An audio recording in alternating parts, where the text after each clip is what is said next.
मित्रों, आज का विषय है 3 प्रकार के लोग चाहे कितने भी सगे क्यों न हो धोखा जरूर देते हैं और मांग में कितना सिंदूर भरने से जीवन का सुख चला जाता है।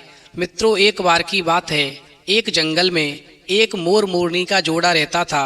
मोर दिन भर मेहनत करके साल भर के भोजन का इंतजाम करता था। यदि कहीं मौसम खराब हो जाए या प्राकृतिक आपदा आ जाए तो बहुत आराम से बैठ कर के अपना और अपनी पत्नी का पेट भर सके। वहीं एक बार मोर ने काफी सारा अनाज एकत्रित कर लिया तो मोरनी कहने लगी, प्रीतम, एक काम करते हैं, इतना सारा अनाज हमारे घर पर है, इसकी रखवाली करने के लिए हम अपने समाज के या किसी दूसरी समाज के कुछ पक्षियों को रख लेते हैं, क्योंकि हम कभी कभार दोनों लोग बाहर घूमने चले जाते हैं तो ऐसे में हमारे अनाज की रखवाली होती रहेगी। वहीं मोरनी की बात को सुनकर के मोर कहता है, हे प्राण प्रिय, तुम कहती हो तो ठीक है, रख लेते हैं। इस प्रकार मोरनी के कहने पर मोर ने अपने अनाज की रखवाली करने के लिए कुछ पक्षियों को रख लिया और इस प्रकार समय धीरे धीरे गुजरता गया।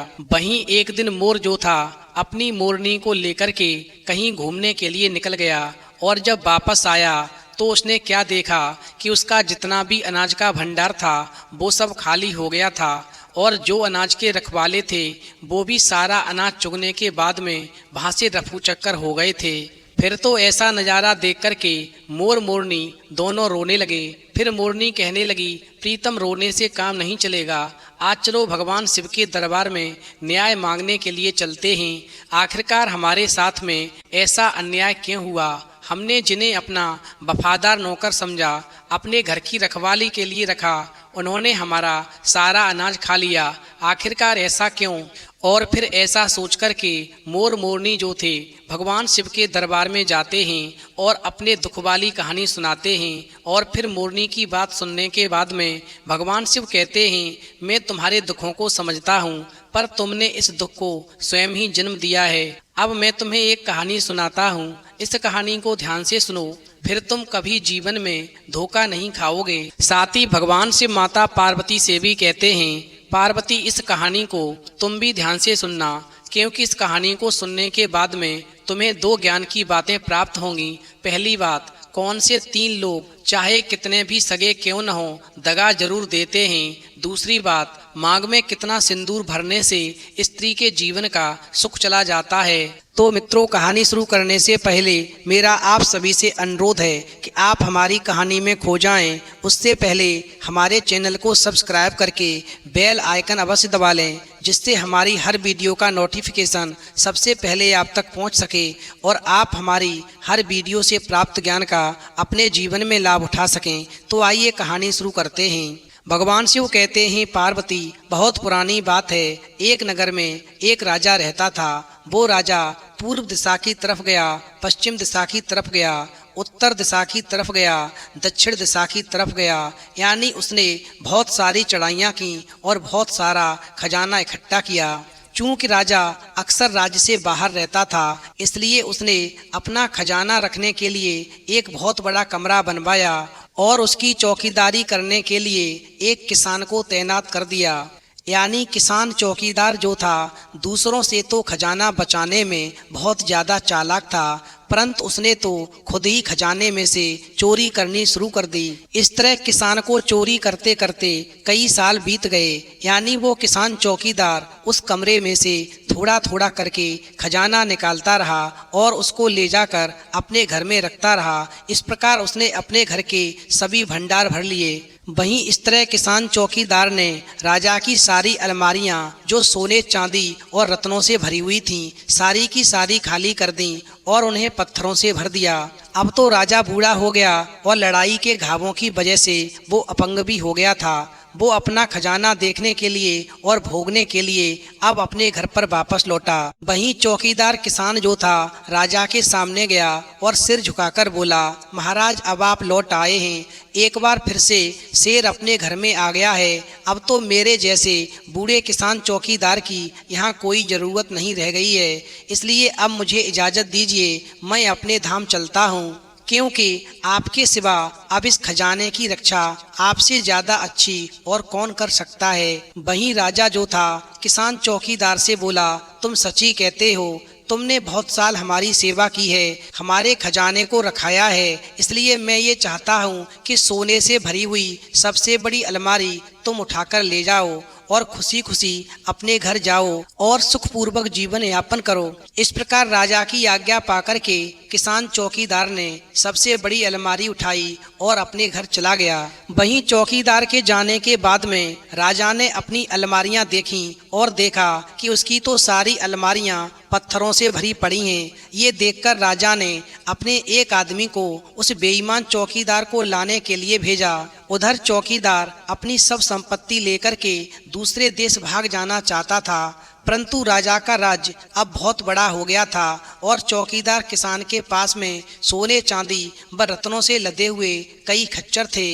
वहीं राजा के आदमियों ने उस चौकीदार किसान को जल्दी ही राजा के राज्य की सीमा के बाहर निकलने से पहले ही पकड़ लिया और कहा, महाराज तुमसे मिलना चाहते हैं और तुमसे कुछ कहना चाहते हैं। वहीं किसान चौकीदार ने पूछा, मगर महाराज मुझसे क्या बात करना चाहते हैं, मैंने तो कोई जुर्म नहीं किया है।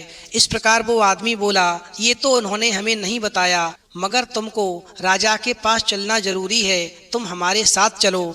तुम ये राज्य छोड़कर के राजा से बिना मिले नहीं जा सकते हो। भगवान शिव कहते हैं, हे मोर मोरनी, जब चौकीदार किसान महल में आया तो राजा ने उसको अपने सिंहासन वाले कमरे में बिठाया और कहा, मैं तुमको एक बहुत छोटी सी कहानी सुनाता हूँ, तुम यहाँ पर बैठो और इस कहानी को ध्यान से सुनो। वहीं राजा किसान चौकीदार से कहता है, एक बार एक सांप रेंगता हुआ खेत में बने एक घर में घुस गया और वहां पर सांप ने दूध से भरी तंग गर्दन वाली एक खुली हुई बोतल देखी। वहीं मौका देख करके उस बोतल की खुली गर्दन में वो सांप घुस गया और धीरे धीरे उस बोतल की तंग गर्दन में से रेंगता हुआ नीचे जाकर दूध पीने लगा। वहीं सांप दूध पीता गया और इतना दूध पीता गया जब तक वो उस बोतल का सारा दूध नहीं पी गया। उधर दूध पीने की वजह से वो सांप इतना मोटा हो गया कि उसके लिए अब उस बोतल की तंग गर्दन में से बाहर निकलना नामुमकिन हो गया। और फिर इतना कहकर के राजा रुक गया। वहीं जब राजा को मुस्कुराता हुआ देखा तो किसान चौकीदार कहने लगा, महाराज क्या इस कहानी का अंत यहीं पर है? अब मुझे लंबे सफर पर जाना है, इसलिए मैं जरा जल्दी जाना चाहूँगा, आप मुझे इजाज़त दें। वहीं किसान चौकीदार की बात को सुनने के बाद में राजा कहने लगा, हे किसान चौकीदार, इस कहानी का अंत यहाँ पर तो नहीं है। अब एक बात बताओ कि तुम्हारे ख्याल में सांप को उस बोतल में से बाहर निकलने के लिए क्या करना चाहिए? तुम्हारे विचार क्या हैं? वहीं राजा की बात सुनने के बाद में चौकीदार किसान बोला, महाराज अगर उस सांप को उस बोतल में से बाहर निकलना ही है तो उसने जो दूध पिया है वो उसे उगल देना चाहिए। जब वो दूध को उगल देगा तो वो पतला हो जाएगा और उस बोतल में से पुनः बाहर निकल आएगा। वहीं राजा बोला, किसान तुम ठीक कहते हो, पर क्या उसे सारा दूध उगल देना चाहिए? तो चौकीदार बोला, अगर वो बाहर निकलना ही चाहता है तो उसे सारा ही दूध उगलना ही पड़ेगा, वरना वो बोतल में ही फंसा रहेगा। भगवान शिव कहते हैं, हे मोर मोरनी, इस प्रकार राजा बोला, हाँ किसान चौकीदार बिल्कुल ठीक कहते हो, उसे सारे का सारा दूध उगल देना चाहिए। वहीं इतने में ही चौकीदार ने क्या देखा कि राजा के सिपाही उस कमरे के हर दरवाजे में से भाला लिए हुए चले आ रहे हैं।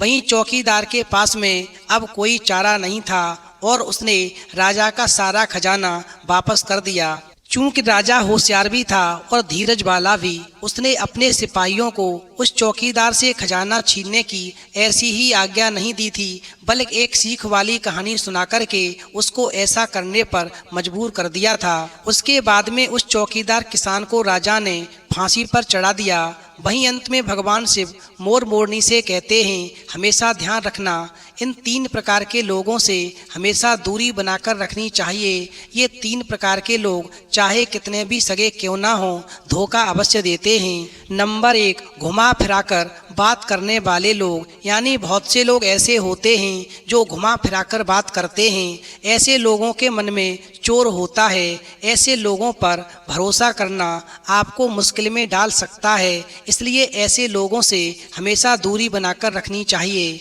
नंबर 2, बहानेबाज लोग, यानी कुछ लोग ऐसे होते हैं जो खुद का काम निकलने के बाद में आपको नज़रअंदाज कर देते हैं। ऐसे लोगों से जब आप मदद मांगते हैं और अच्छे की उम्मीद करते हैं तो ये लोग हमेशा धोखा देते हैं और ऐसे लोगों से पीछा छुड़ाने में ही भलाई होती है। नंबर 3, समय पर काम न आने वाले लोग, यानी व्यक्ति को जब सबसे ज़्यादा किसी की ज़रूरत होती है और तब वो व्यक्ति आपका साथ ना दे तो समझो वो आपका शुभ चिंतक नहीं है। यानी ऐसे लोग आपको मुसीबत में डाल सकते हैं। हमेशा ध्यान रखना, ऐसे लोग केवल अपने ही बारे में सोचते हैं, इसलिए समझदारी इसी में है कि इनसे आप दूर ही रहें। इस प्रकार कहानी सुनने के बाद में मोर मोरनी कहते हैं, प्रभु अब हमारी समझ में आ गया कि वास्तव में इन 3 प्रकार के लोगों से हमेशा दूर रहना चाहिए, क्योंकि ऐसे लोग चाहे कितने भी सगे क्यों ना हों, धोखा जरूर देते हैं और इसी वजह से हम भी धोखा खा गए और हमने अपने अनाज का सारा भंडार खाली करवा दिया। और फिर ऐसा कहकर के मोर मोरनी उड़ जाते हैं। वहीं मोर मोरनी के चले जाने के बाद में माता पार्वती कहती हैं, हे प्रभु मेरी समझ में एक बात नहीं आई। ये तो ठीक है कि ये 3 लोग दगाबाज होते हैं, इनसे हमेशा बचकर रहना चाहिए, मगर ये समझ नहीं आया कि राजा ने उस किसान चौकीदार को सूली पर चढ़ा करके उसकी पत्नी के जीवन का सुख क्यों छीन लिया। आखिरकार किसान चौकीदार की पत्नी का क्या दोष था। फिर भगवान शिव कहते हैं, पार्वती उस किसान की पत्नी जो थी वो अपनी मांग में केवल आधे माथे पर ही सिंदूर भरती थी, उसकी शेष मांग खाली रहती थी। और जो स्त्री अपनी पूरी मांग में सिंदूर नहीं भरती उसके जीवन का सुख चला जाता है। और इसी वजह से किसान की पत्नी के जीवन का सुख चला गया। इसलिए हर स्त्री को अपनी पूरी मांग में सिंदूर भरना चाहिए। तो मित्रों, यदि आपको कहानी पसंद आई हो तो प्लीज़ आप हमारे चैनल को सब्सक्राइब करें और भगवान शिव और पार्वती के लिए एक लाइक करना बिल्कुल न भूलें।